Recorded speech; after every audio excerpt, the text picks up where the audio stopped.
Honey Radio. This is episode number 5 of the Horror Honeys podcast. I have with me tonight the Revenge Honey Linny. Hi. And also joining us tonight is filmmaker and actor Dave Campfield. Dave, say hi. Hey, I don't know how I wound up on this program because I'm not a horror honey. He wandered in. And we just let you in. That's fine. Friends of Horror Honeys are welcome. You're not really allowed a lot of opinions. Although if my character's Caesar's a little bit more of a horror honey, let's be honest. We'll talk about Caesar in a little bit. So, Dave, let's start off really, I guess, talking about you. That's probably the best way to start off. Why don't you tell us what it is that you do? I am the epitome of an independent filmmaker / actor. I have yet to do a film that's beyond 5 digits in terms of budget. So I'm the guy. When I was 21 years old, I had an opportunity to make a film with New Line Cinema. I was in talks with Matt Alvarez, who was an acquisitions director, who later went on to produce all of the Ice Cube movies at New Line. At the time, my interaction with him went like this. Oh, hey, nice to meet you, Dave. I read your script. I thought it was really good. And I just thinking, what would it take to get this made? And I want a few changes. I'm like, hey, that sounds great. Okay, you tell me what you want, Matt.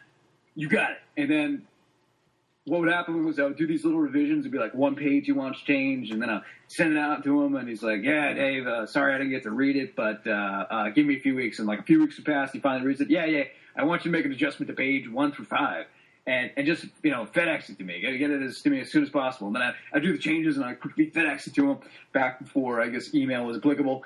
And then he kept, fucking with me.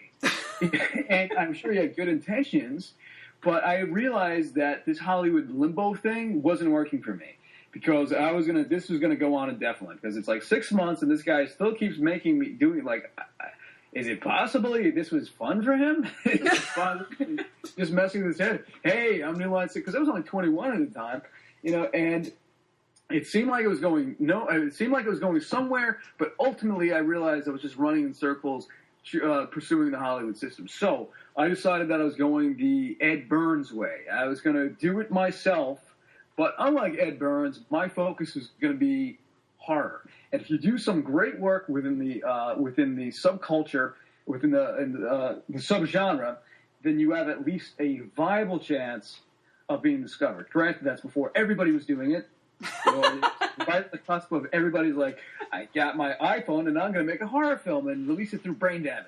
The market wasn't flooded then. So I took years to make a film, my debut feature film called Under Surveillance, later retitled Dark Chamber, which was going to be a cerebral thriller. And it was going to play homage to Hitchcock and Rear Window and that type of film rather than a remake of Friday the 13th, but less intelligent, which people tend to do on that budget. And I found I thought I was going to break the mold. I was going to be able to really excel on the basis of this film where I would spend a lot of time on performances and nuances in the plot. And wow, did that experience disappoint me because I got festival recognition, but when I went to find distribution for it, the companies basically looked at my piece and said, why is it not more generic? What we want is something more like, say, a Friday the 13th ripoff. I'm like, you son of a bitch! I spent 6 years making the antithesis of your traditional independent film. Something that was going to be about characters, mood, and, atmosphere. And you wanted just a gory, stupid Friday the 13th fucking retread. And that was heartbreaking. But ultimately, it got released through Shakarama because Mike Rosso, the president of the company, who also is the president of Seduction Cinema, which is a little ironic. He released the film with more of a horror edge, and when that came out, in its advertising, and when that came out, it got good reviews for the most part, and then the audiences were like, this doesn't look like the image on the cover, and so I got a little lambasted from your traditional Netflix reviewer. I even had one reviewer that specifically targeted me with hatred. The guy from BloodyDisgusting.com. Rip Van Ryan, this guy, right? This guy made it his life mission to destroy me because he hated the film. Wow. It's so funny. I've heard quite a few things about the Bloody Disgusting reviewers. I mean, even Harrison from the Zombie Killers movie was saying that he didn't like, this one guy from Bloody Disgusting didn't like one of his films and absolutely ripped it to shit without realizing that, yes, it was classed as a horror film, but it really wasn't like a bloody guts horror film, and they really latched onto that. It's really strange. Well, in this particular strange way to review. It was far worse than that, because Rip Van Ryan on his Netflix profile, he like accused me of soliciting whatever good reviews you've read of the film, and I contacted him and I said, "Hey, I'm Dave, I'm the filmmaker. Any review that you see there is not solicited. Those are actual film critics from DVD Verdict that I simply I asked them to post their reviews that they had written separate of me on the Netflix page." At which point he updates his review to say the director contacted me and admitted that the good reviews are solicited, and I got like, wait, what are you doing to me? And suddenly in his hometown of Nevada, a whole bunch of really nasty Nevada reviews came in. So, and like, you've made it a profound effort to like destroy me. Oh my god! So, there's a weird petty subculture of very of inexplicable personality types within the world of critics, and if they don't appreciate the approach that you're taking as a filmmaker, they will make it their life mission to destroy you. That guy kind of sounds like the Hunter Moore of film critics, like the revenge porn guy. Like, you email me and ask me a favor, and then I'm going to shame you on the internet for contacting me. That's thoroughly impressive in a way. It is exactly that. And in my particular case, I mean, I've yet to make back all of the money I put into this pursuit. I work as hard as anything on what I do, you know. And I know that some people are not going to appreciate what I do, and some people will, you know. And so long as there's some, like, you know, the best kind of bad review is somebody that really admires the effort and sees what's put into it. But a lot of people don't write that. They just write it off of entirely no consequence and act like and you gouge their eyes out with scissors. You know, I'm so sorry I traumatized you. And, you know, people, I guess it's the hyperbole of the human condition. Everybody acts like, too many people act like that. As a filmmaker, I've tried to grown an appreciation of other people who try to do indie films at no money, you know, so that I can, if I feel like there's been an effort put there or a unique voice put there, I can look past, you know, budgetary limitations or what have you. So that's been sort of the experience of indie filmmaking. And at the same time, after that experience with Dark Chamber, which was essentially a Hollywood thriller but on no budget, I decided that I needed to do something that would be so radically different than what I did before. And that's where I embarked on Cesar Renato's Summer Camp Massacre. Because the same company that released Chamber wanted me to do another comedy. Everyone wanted me to do a low-budget comedy, and I said, I got this idea. There's no modern-day comedy horror film. So how about we take two Abbott and Costello-like characters, one played by me and one played by my friend, and we throw them into like a comedy. We throw them into a horror situation, like Sleepaway Camp. I was friends with Felissa. I sold her on the idea. She was doing me a favor. We did Cesar Renato's Summer Camp Massacre. I had such a good time doing that. Opened the door for Cesar Renato's Deadly Xmas. Mm-hmm. And now we move on to hopefully Cesar Renato's Paranormal Halloween. So long as there's enough of an audience there, enough of a following to justify me spending a year, you know, doing it. That was actually something that's on my list of things to talk to you about, is the Paranormal Halloween. Before we get there, I guess we can go into that. I want to know what your process is as an indie filmmaker. Like, how do you start? And how do you get all your casting and everything? Honey, my process is this. When, for whatever reason, the Caesar and Otto storylines come together pretty fast. Summer Camp I wrote in a month. It just came to me very easy because I had developed the characters with Paul, who plays Otto, in the past. So I really knew what they were about. And I think of what the limitations of the story are, and I kind of work backward. I'm like, all right, I'm not going to have a budget. What can I afford? And by kind of reverse engineering it, the story sort of finds a shape. And also, I want to lampoon the things that drive me crazy about in horror films or independent cinema. So I have so many elements on the table already that it more or less begins to write itself. Deadly Xmas was tougher because ideally, if you notice the film is, hopefully in a good way, very scattershot, for that, is because I wouldn't be able to get the location that the story would most organically fit in. Mm-hmm. It would fit, if you think about it, in a big corporate mall. And the guys would be on the top floor who own the mall, and they would have a Christmas shop. It would work that way more logically, but because I wouldn't be able to get a mall, I began to kind of reconstruct the story in my head about how could we film this in a house, and how could we film this on a street, and try to reshape the story given limitations. Even you notice at summer camp that the location of the camp doesn't really look like a campground, and that's because I made sure that the story, as it turned out in the story, they were never really at a summer camp. I had that. So the limitation on my budget was justified in the writing. It's nice to be able to make those adjustments. Yeah, and a lot of times you're doing it on the fly. You're on the set. An actor can't make it. Felissa couldn't make it one day. And it was an emergency. And so I called her. I said, this isn't a problem. So I'm going to move your character's introduction from this scene to your own scene. And we'll shoot that scene when you're available next. And I just kind of rewrote it on the fly, and there's a lot of that. So not only is the writing you do in pre-production, there's the writing that you have to do in accordance with whatever problems arise. And there's a freedom in these Cesar and Otto films because they're so wacky that even if it's a little scattershot, hopefully it works in relation to that, into the style of the film. Mm-hmm. But do you find that being an indie film producer, like being able to write and direct and act in it, do you find you get a little bit OCD about everything? Absolutely. And then there's other times where, something could look so bad, I'm like, that's perfect too. Think about the scene of Caesar and Otto running from the cop car, right? One of the worst effects you'll ever see in a movie. And that was perfectly bad. So there's the two sides of it.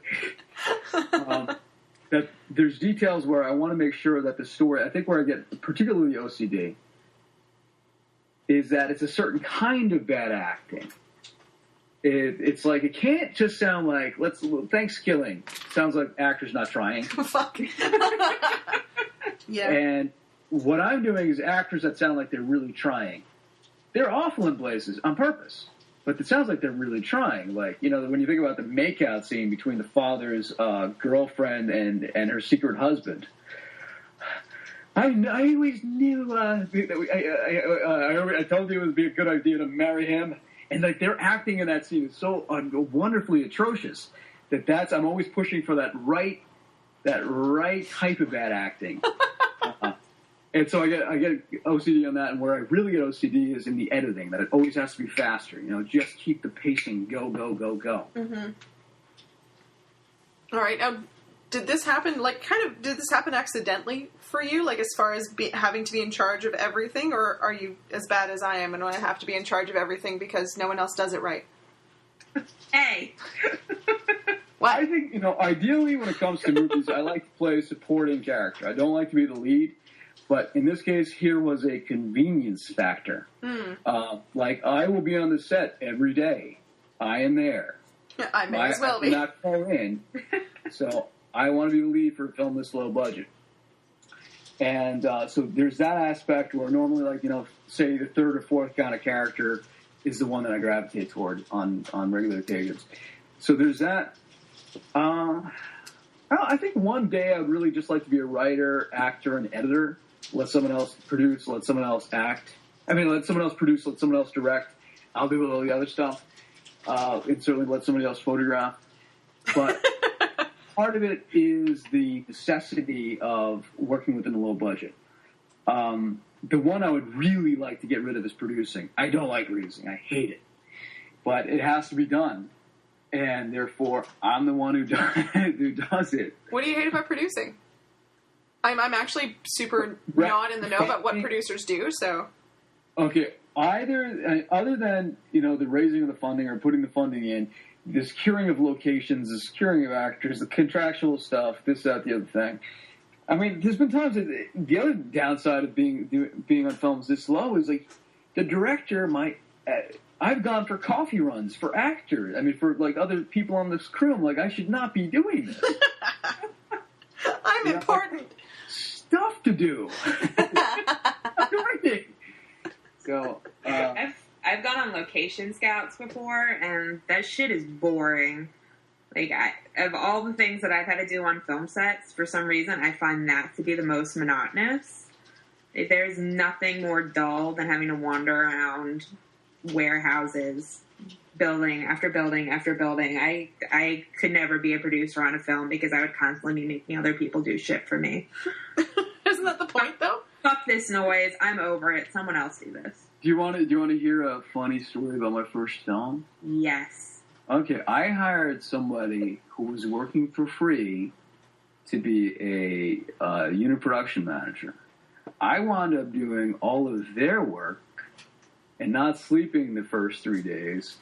And I found out that this person was using the production assistants that we had on the film to buy her ice cream. You sent so-and-so out to buy you ice cream? We don't have a budget. What are you doing? You're wasting time and resources and you're accomplishing nothing. But that's what PAs are for. Working for free. That's Which what is PAs amazing. are for. Like, I am like the easiest going director. Everybody says it. You're an easy going director. Nothing gets you mad. This got me mad. Now, was it just because you didn't get any ice cream? because you're accomplishing nothing, and you're using the guy who's trying to help the film, as a slave.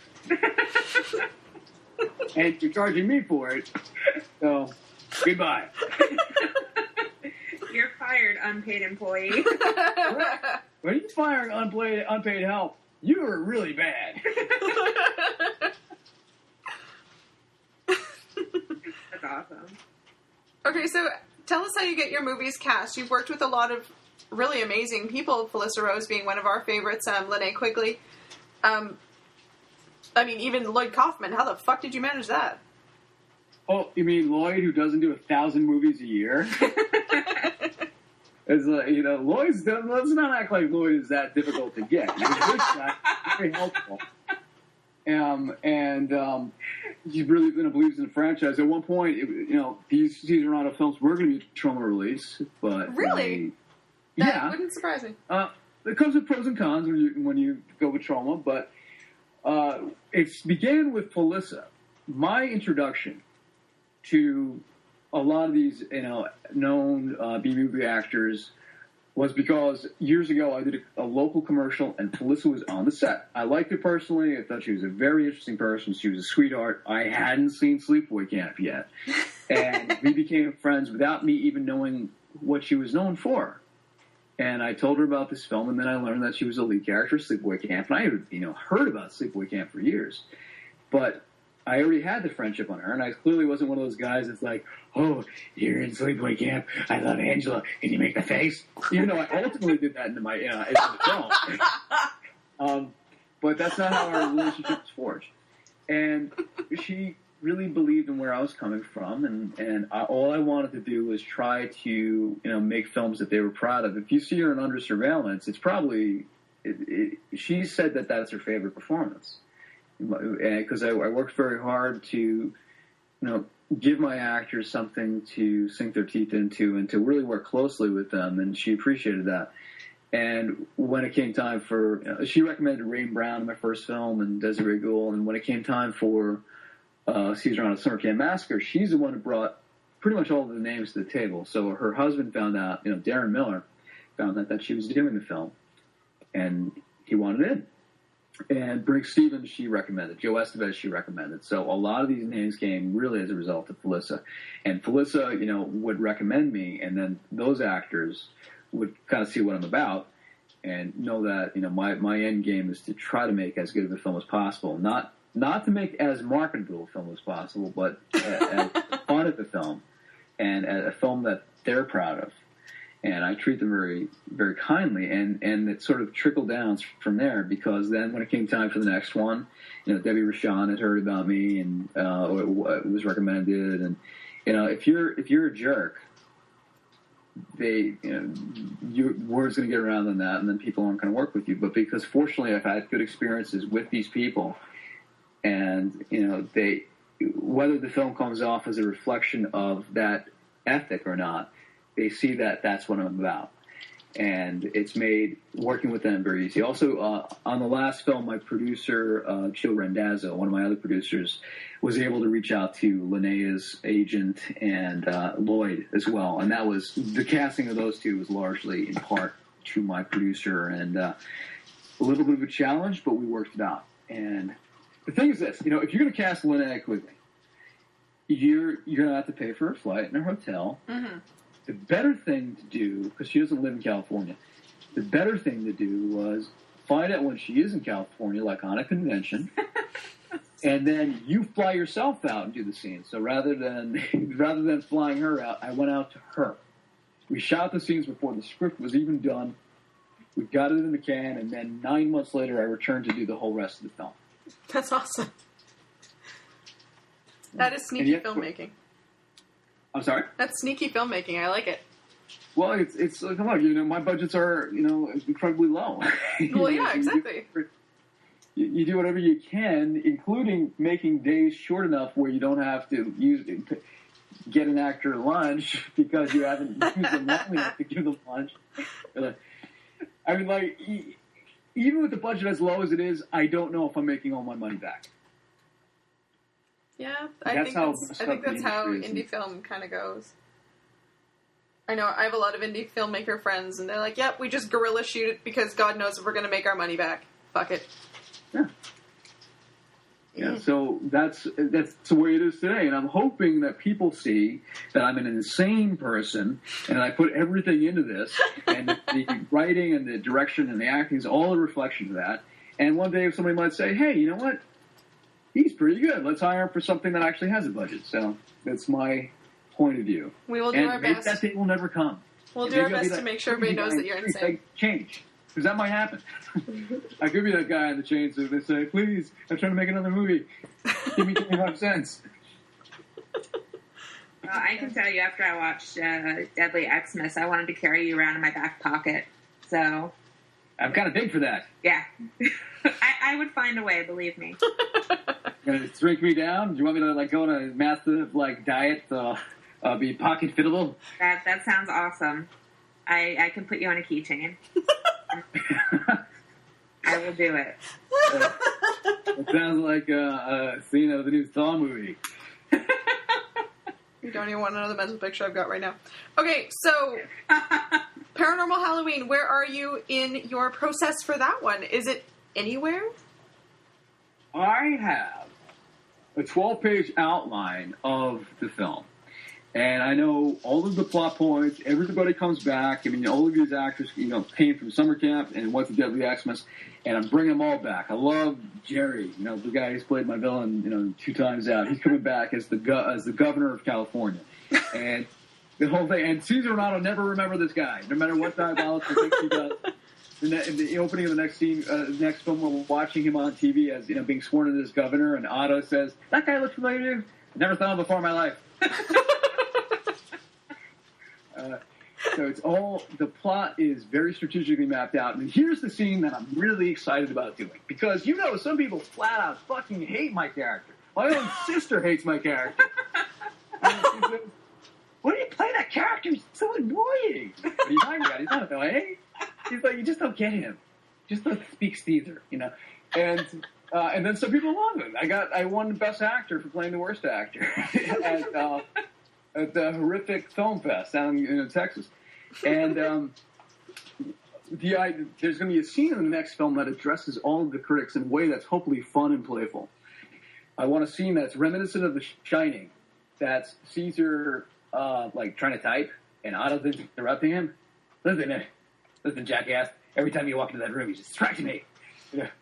And then I have to start all over again. And then Otto manages to convince Caesar to see a psychiatrist. Like, all right, and then he's flipping out Jack Nicholson style. And the psychiatrist says, Caesar, I've been getting a lot of complaints about you. Just listen to what some of these people have said. At which point we rip out all of the worst criticisms that have been ever written about my character that are real and work them into the movie.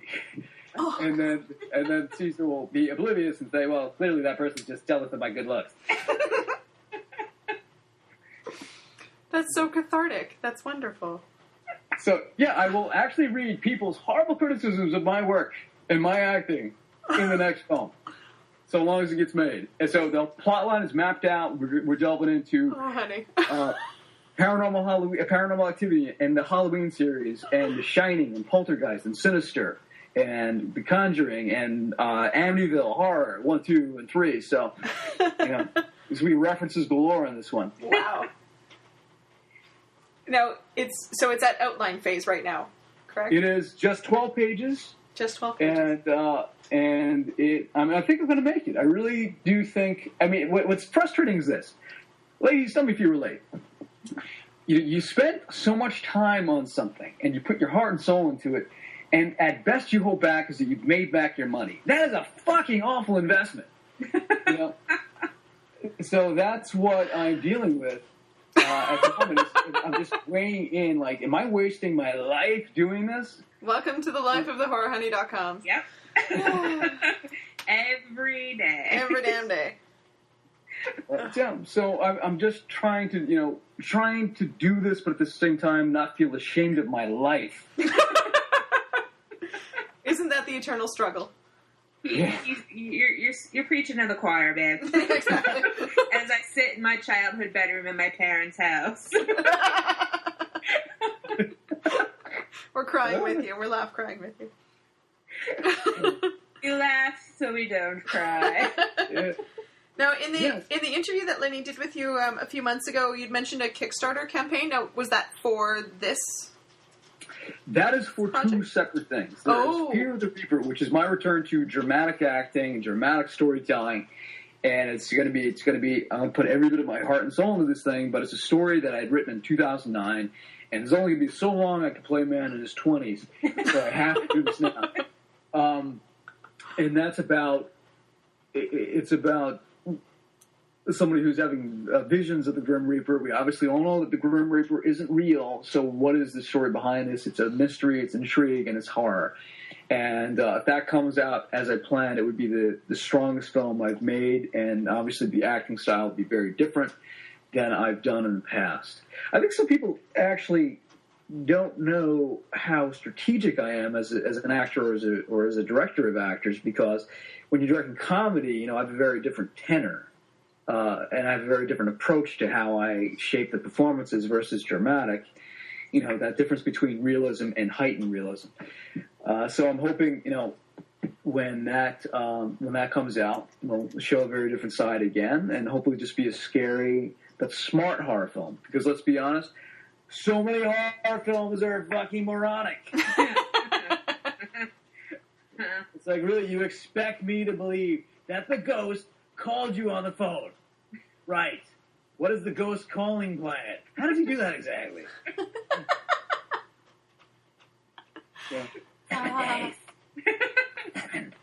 Excuse me? What happens if you star 69 a ghost? I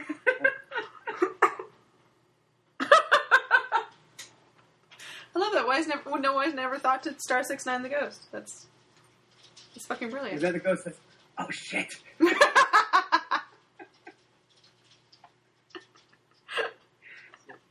See, and there right there is the making for another comedy horror. Oh yeah, I have to spoof the Ring in the next Caesar Otto film. Oh, totally. Maybe that's just what I'll do. Oh my God, Caesar's calling to redo Sadako's hair. Yes. Oh my God. You explained it in the interview, but the interview that was on the site. But where did you get the inspiration for the Caesar character? The Caesar character is in part inspired by so many different things. So many different things, and why this took me over as a human being is like a possession. The Possession of Dave Campfield by Cesar DeNovio. It's like on one set I saw this actor and he was playing someone feminine and he was really bad, and I said to myself, how would I play that? And then I did something even worse. And then I was auditioning people for my first film, and there's this kid who came in, and he kind of sounded like this too, and he was such an actor. Everything was so dramatic, saying lines, and like nothing was real, and everything was premeditated. So I was doing a scene with him, like the scene of like the kid, like from the first syllable didn't have the part, and he was reading. Everything sounded so red and heightened. And then I said my line. I said, "Did you ever hear pinhole surveillance cameras?" And then he responded to me, not realizing that I was reading his next line, and acted like, and the big game stuff. Oh, pinhole surveillance cameras. Aren't those little cameras that you put in the walls? Like, no, that's the line in the script. Oh, wow! I thought you were really just saying that to me. Oh, that was really good. So that's another Caesar. Also, I have a brother who's hard of hearing, and he's very dramatic. So there's that as well. I look at his gestures, and it's sort of like he's like if my brother was filmed, he would seem like he's overacting. So Caesar is like a variation on that as well. It's like just one of those people that's just really dramatic in their own personal life as well. So and young Shatner in terms of like everything's tight, you know. So, and Norma Desmond. So the influences do not end. Oh my god. Oh god. Oh, I had a question and it totally disappeared. I know. So we talked about this a little bit off air, but I want to know, because you explained it so beautifully, what makes you hire an actor? What is it about an actor's performance that makes you want to hire them, or, a relationship with them? Performance? I just want to sleep with them all. What are you talking about? No. It all is depending on, do I think that they bring something interesting? I like an actor regardless of appearance or whatever. I mean, it all depends on the qualities that they bring as a person. Sometimes I'll cast somebody just because I think that they're interesting to talk to, and I feel like if they can bring that to the performance, then I've got something. In the case of Paul, Otto is somebody that I've known for years, and we've shaped these characters together. So a lot of times it's just that I'll see an aspect about somebody that I think is interesting and try to shape a character around them or their sensibilities and channel into that. And also, diversity is good, because if you look at this, the cast that we have, everybody seems very different. So those are the main factors. Cool. I know a lot of actors. I used to work at an acting school, and I know that was something they were always very nervous about. Like, why won't this director hire me, or how can I get hired, and what should I do? And I take anybody in. Anybody sends me a headshot, I'm interested. Unless it seems all stalkerish and they write me in crayon, I will take anybody. Because, a headshot's never necessarily going to do somebody justice. It doesn't matter really how you look. It matters how you carry yourself, how you carry your instrument, and all of that. That's what's really important. Because you don't want people who just care about trying to look pretty on camera. You want somebody that brings humanity to it, whether it's a comedy or not. So that's what I'm about. Cool. I think that's super helpful advice for anybody who's wanting to get into acting, or is an actor and really sucks at it. I know a lot of those too. But you have to be nice and be like, "Oh, that was amazing. You're so inspiring." So now Caesar is a person. If I ever auditioned Caesar, he'd be, he wouldn't have a chance in any film I'm in. But yet, I try to so capture everything that is worst about the very worst of the worst actors. Oh my god, I wish you could have seen some of the acting students I used to know. I think I probably have an idea. I'm sure you've seen quite a few of them. I mean, you're in New York, aren't you? Uh-huh. Okay. It's full of actors, just like Vancouver. Well, do you realize that any place you go, someone is always an aspiring actor, writer, model, musician, artist. Oh, God, I know. You know, In Vancouver, it's like throw a rock, hit a photographer, a model, a makeup artist, an actor. Man, it's gross. And I hate to say it, but I feel like every actress I come across is a model. You know, at least they call themselves models. Just stop it. Just you're an actress. You know, focus on, like, you don't have to, it's like an ego thing. If you know, act. You know, you want to be an actor. I mean, you're trying to make yourself feel good by calling yourself a model. Not that you're not pretty or anything like that, but not everybody has to call themselves a model. Just I'll have more respect for you if you just call yourself an actress. Yeah, I had somebody say to me once, everyone in LA was a slash, and that was not at all what I thought that they meant. I thought they were insulting everyone in LA. I was like, wow, that was really harsh. And they go, no, like model / actors. Oh. I was like, oh, that's not what I thought you were talking about. They're like, what did you think I meant? I'm like, no. It's even more pitful with the guys. You know, a number of guys, too. I'm a model, actor. Yeah, fine, whatever. All right, Zoolander. Fuck. Just makes me think of my brother. Oh, fuck. Oh, my God. Oh, God. You ladies are having a ball. Put up that beyond for often. I am, and I'm totally lost on my notes here. Oh, yeah, we talked about your time on Zombie Killer, but we kind of did it off air. And you said you had a funny story that you wanted to tell us about it. Unless you told it off air, in which case. My very good friend, Melissa Rose, who's been in every feature film that I've done, said right from the beginning, I'm involved with this film called Zombie Killers. It's a big budget horror film, and I'd really like to get you involved because I think you're a good actor, Dave, and you know, I would like you to be, you know, I'd like to, you know, suggest you for Dee Wallace's son. I'm like, that's awesome, Melissa. I love you. And then time went by, and I tried to get in touch with the director, and he's like, yeah, send me a reel, and I felt like he never really looked at it. Maybe looked at my headshot, and that was it. And I was trying to remind Felissa about this part that I might have. She says, well, no, you're in the running. And then as we got closer, she informed me, Dave, I'm afraid they just wanted somebody younger and blonder. I'm like, son of a bitch, I'm old already. I can't believe it.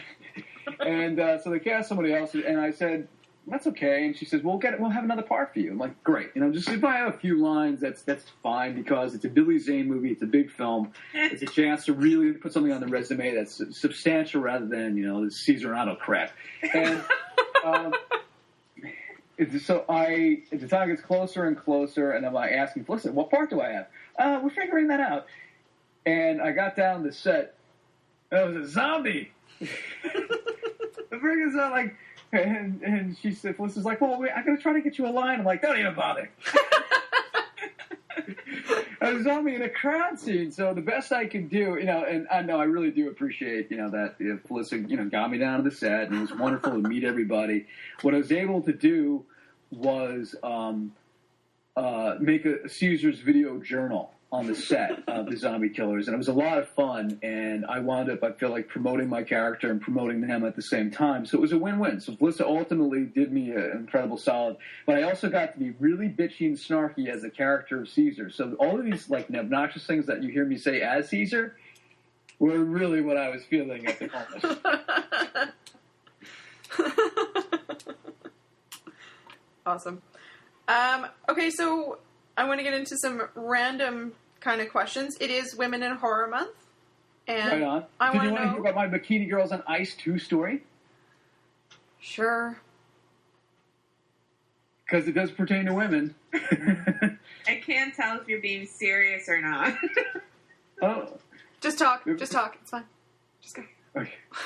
Well, because I know that, you know, you, Lenny, did references at one point of the film Bikini Girls on Ice, right? No. I met the director. Are you making... I think you're making things up now. No, I'm not. Bikini Girls on Ice? You've never heard of that classic film? I have absolutely no idea what you're talking about. Okay. There was a film, and I know really because you're going to love this story. Bikini Girls on Ice was a film that's made up in Canada and it's supposed to be American. And it's Hey, really now. embarrassing. They have the worst Canadian accents. You know, like, you want to go play some hockey, eh? Oh my Guys, God. you're not from Detroit, okay? I met the director at a film festival. The film was very well made, but not quite so well written, and I'm being kind. And the director and I hit it off, and I said, what I'd love to do for you is to write your next installment. And he said, let me see your writing sample, and I got hired. And I No, said, this is Jeff Klein that you're talking about, right? Yes. Okay. Yeah, Jeff's a good friend. Okay. And I met him as a result of that film. And so I was writing the script, and I told him, Jeff, here's the deal. I don't understand who Mo is or why he's doing this, and the girls have no backstory, any of that. So how about I'm going to write you a script where it's all about backstory, and the girls have a reason, Mo has a reason for doing this, and I'm sending him pages, like pages and pages at a time. And he's like, this is great. You know, you bring all that stuff that we didn't have in the last film. And I would send him pages, and he says, now that you've done with the script, let me just read it as a whole, and I'm going to show my producing partners. And then he reads it, and he's like, I don't like it, and you're fired. See, you never told me the title of the movie when we talked about this. Okay. That's why I didn't know what you were talking about. You told me the story, but not the title. I thought you were being kind. And I didn't want to ask. But thank you for...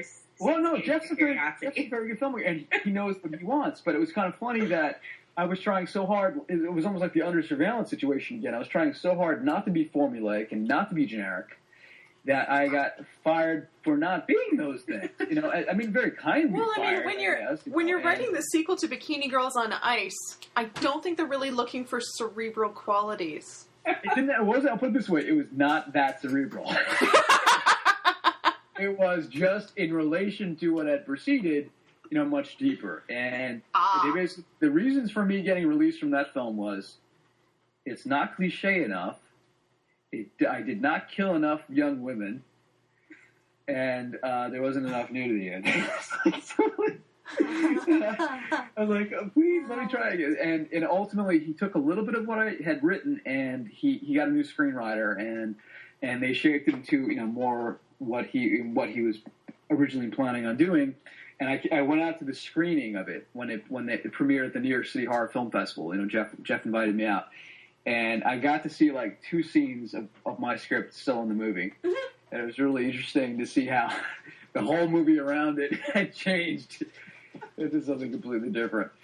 But that is my interesting story pertaining to Bikini Girls on Ice 2, a.k.a. Pinup Dolls on Ice. Oh, geez. And I will happily work with Jeff on anything in the future. It was just such an ironic twist of events.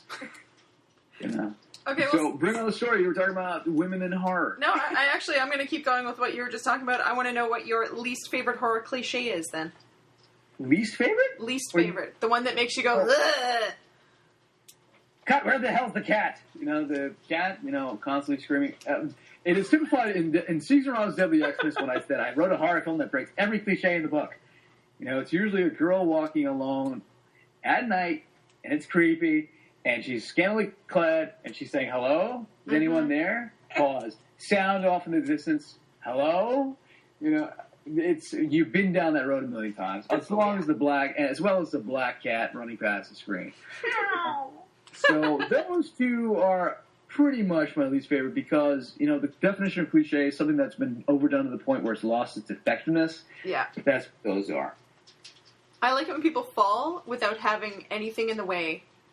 Like, they just fall over themselves. Yeah. In all fairness, I trip over nothing pretty regularly, so... I hate your cliche. I would be that person. I hate your cliche.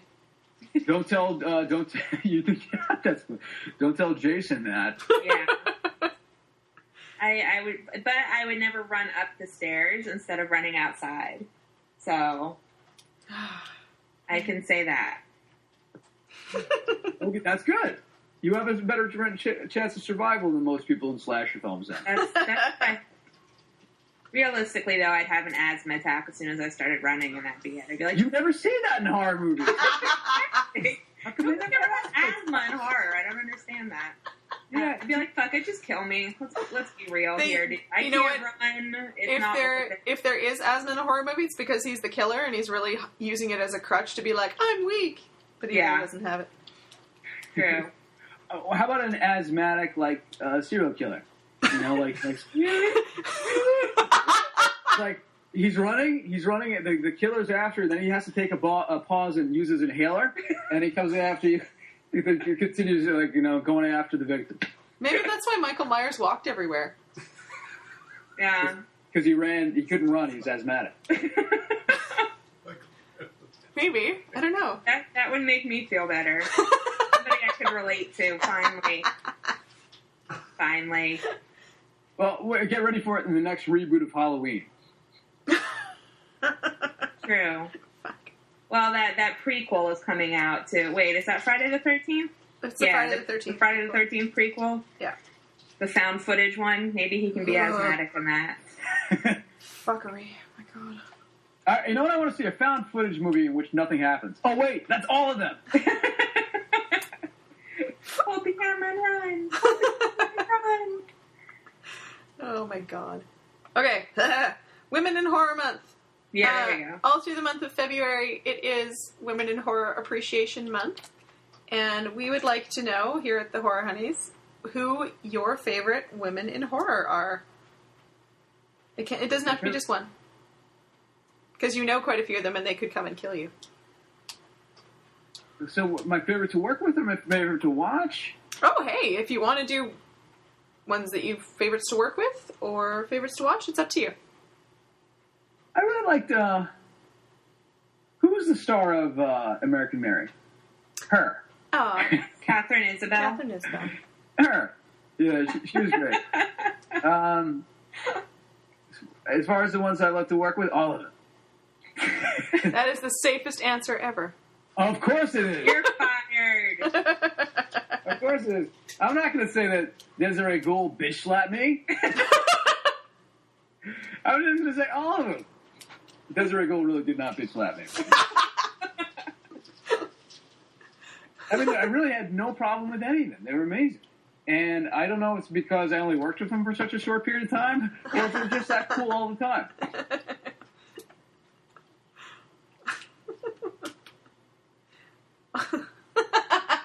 Fuck. All right. What was the first horror film that you ever watched? The Haunted Mouth in elementary school. It was a 16 millimeter film about Wanda Brush. I was gonna say it sounds like a dental film. It is, and I was like, I was really into it, and because it was all the techniques of horror films, and then I was like, this is scary. It's very hard to pinpoint exactly what your first horror film is because it's a blur between watching The Shining on television and watching the Halloween edited for television and watching all of those things and getting scared to death. But I have no specific memory as far as what my first one was. I just know that it was probably either The Shining or Halloween on television, or or even most fittingly, Abbott and Costello Meet Frankenstein. Like even replayed, and it could have been my interest. And I loved it, and I love being scared. And more than anything, at an amusement park, I loved going into the haunted house. I was that kind of kid. Okay, haunted houses I find very intriguing. I think I don't know if it's just because I'm Canadian and I don't get it, but I find that Americans have quite the obsession with haunts and haunted houses. I know so many people in the States that run haunts, and it's their big thing. And I don't Wait a second, you Canuck. When I was over in Canada, at the other side of the Niagara Falls, there was all these haunted houses. So what are you talking about? There's haunted houses there too. Really? Yeah. Well, I don't go east. But... houses? There was a wealth of them, like right on the other side of Niagara Falls, on your side. She's a West Coaster. Okay. Sorry. Well, I guess West Coast Canadian haunted houses. I mean, they come through with the fair and Halloween. Really polite? I don't know. Like, boo, sorry. I didn't mean to scare you, eh? Are you alright? Like your plaid. It's... I don't know. I find that the American obsession with haunting is a huge deal. Am I the only one who notices that, or? I hate haunted houses. They make me pee myself. So I really... And you're a horror honey? Yeah, I startle really easily. I am not a big fan of haunted houses. I love being scared, but I pass out when I get startled. There's a few things that bother me about haunted houses. Everybody listening, think about this. You know, they're very specific about don't touch anybody. You might accidentally bump into somebody, and then they like give you attitude. I'm like, guys, sorry. I saw a girl in front of me in a haunted house that bumped into the guy in the mask in front of him, and she got nervous and she tapped him. And he takes off his mask. Did I hit you? I'm like, oh, guys, give me a break. You're scaring people to death, and then you get mad that they bump into you. Destroys the whole experience. Well, I know we have that rule here because there's a bunch of chachi assholes that go into these haunted houses and want to look all big and tough in front of their little shitty girlfriends, and they punch out the performers. It's like, you fucking scared me, man. Fuck you. Bam. That's happened here before, too.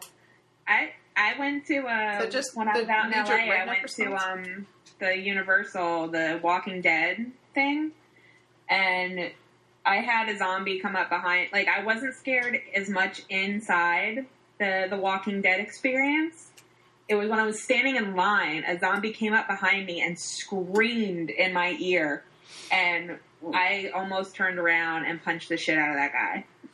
So I understand that rule. Because that zombie almost got beat down. The rule has been corrupted because now it's like it's applied to any even accidental contact. That's ridiculous. I mean, the reality is people trip, and like I'm a tripper. People trip, people run. Like I don't know. It's litigious. That's really what it comes down to. That is such a good word. Yeah. Fear of being sued. Right. Again, something that's so completely American. So crazy. So what's your next question, ladies? Are you a crush? Jeez. No, I'm not. I just know that you only have so much airtime, and I'm trying to... We're fine. Sweetie, we have as much airtime as we want. Oh, really? It's our fucking live. Yeah, if we were live, it would be kind of truncated to 2 hours, but we're not live, so I can do whatever the fuck I want. That's awesome. And then do you edit it down later, or do you just let it... I try not to. So most of what we post is unedited, except for like my little awkward bullshit at the beginning. I trim that. That's about it. Uh-huh. And maybe this conversation about editing. Nah. No, the audience is interested in hearing that. I know, right? It's rawness. It's real. We are real people. Yeah. This will never happen again.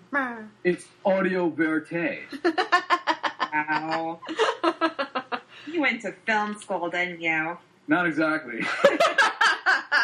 You don't need film school to get a film school education. I went for 1 year, and I took Steven Soderbergh's advice. You know, if you want to be in the film industry, then make films. Don't take all of that money, throw it into a school. Take that money and make your own film. That was the basis of my first feature. Nice. Which did open, which did open enough doors that I'm still doing this now. But, my education was from being on other people's film sets and listening to as many DVD commentaries as I could and watching as much as I could. And that's where I learned what I did. I like it. I like this random, film student actor advice that we're getting at the same time. This is actually really rad. I want to hear about your, the Nerdgasm. It's a podcast, correct? It is a live streaming video show. Okay. Do you want to tell us about that? Absolutely. Okay. So on Wednesday nights on radio.com and at 10 p.m. New York time, I'm the host of a show called Nerdgasm, and it's interactive. And so you can chat, you can IM me in the middle of the show along with my co-hosts, and we're going to interact with you. We've had some really good guests on, like Ethan Wiley was just on the other week. He started off his career in Return of the Jedi doing effects and moved on to Gremlins. He wrote and directed House 2, The Second Story, Children of the Corn 5, and now he's making some films in China. So we have different guests and different reviews and show and tell segments, along with a lot of Nerd Girl news segments, which are very comical segments where we have these girls that are fans of nerd culture reporting that week's movie news and things like that. So it's a show that I didn't title the show. I inherited the show. I was a co-host at one point. The guy who started the show left to do some other things, and I became the host. So I don't know if this is a good thing or a bad thing that I am now the host of Nerdgasm. What is your aversion to the title? You've mentioned several times, like, it's not my title, it's not my title. It's strangely sexual and geeky at the same time. What's wrong with that? Yeah. I don't know. It makes me feel rather uncomfortable. It's supposed to be called Coolgasm or something like that. It's something, I don't know. Because it basically infers that I'm a nerd, right? And that I have orgasms as I'm nerding out. Right? So, that's why. It was. All right, if you had to retitle it, have you thought of a new title? The Dave Campfield Happy Hour. Brilliant. Wow. Brilliant. I don't have an alternate title at the moment. I haven't given it much thought. The show is Nerdgasm. I guess we were wrong with it. Awesome. All right, well, let's wrap this party up then. So, Dave, do you have any shout-outs that you want to do to anybody before we go? Yes, I want to shout out to Linny, the host of the show, and her co-host Kat. Kind of reversed there, buddy, but thank you. I'm just reading it in the order that it says it on my Skype here. Okay.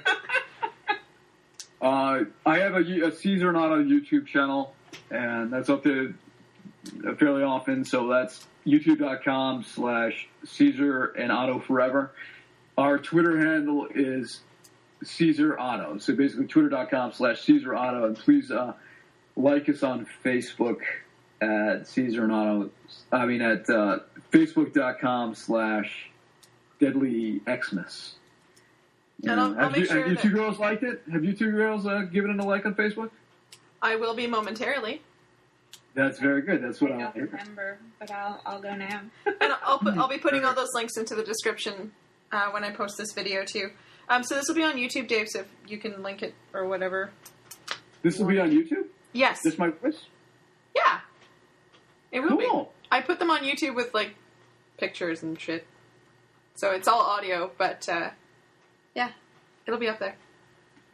Okay, so cool. I didn't even know this page existed. I am so happy that I'm the guest on your program. This has been so much fun. I had more fun on this podcast than I think I've had in the last decade. Aww. Stop up. That's cute. We'll have you back. Phenomenal. Thank you, ladies, for having me. Thank you so much for coming. You. All right, Lenny. All right.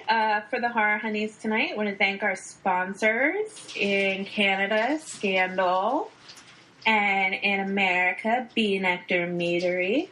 Without these two awesome companies, we would not make it through many of our podcasts. So, as usual, we like to thank them.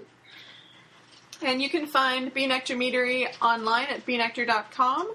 You can find Scandal Brewing at scandalbrewing.ca and on Twitter at Scandal Brewing and at Bee Nectar. You can find our podcasts on Podomatic and Stitcher, and you can hear us live on Radio Fubar on Monday nights at 11 p.m. Eastern Time. That's every Monday night. And you can find us at www.thehorrorhoneys.com. You can find Linny on Twitter at Linny Loohoo, LINNIE wow. At LINNIELOOWHO. And as always, you can talk directly to the Horror Honeys through me on Twitter at Horror Honeys, HORRORHONEYS. Thanks a lot for playing, you guys. We will talk to you next time. Linny, say bye. Bye. Bye. I love to take my baby to a movie show so I can try to smooch her while the lights are low. But she won't cuddle to a story of romance. There's only one way I've got a chance. It takes the Batman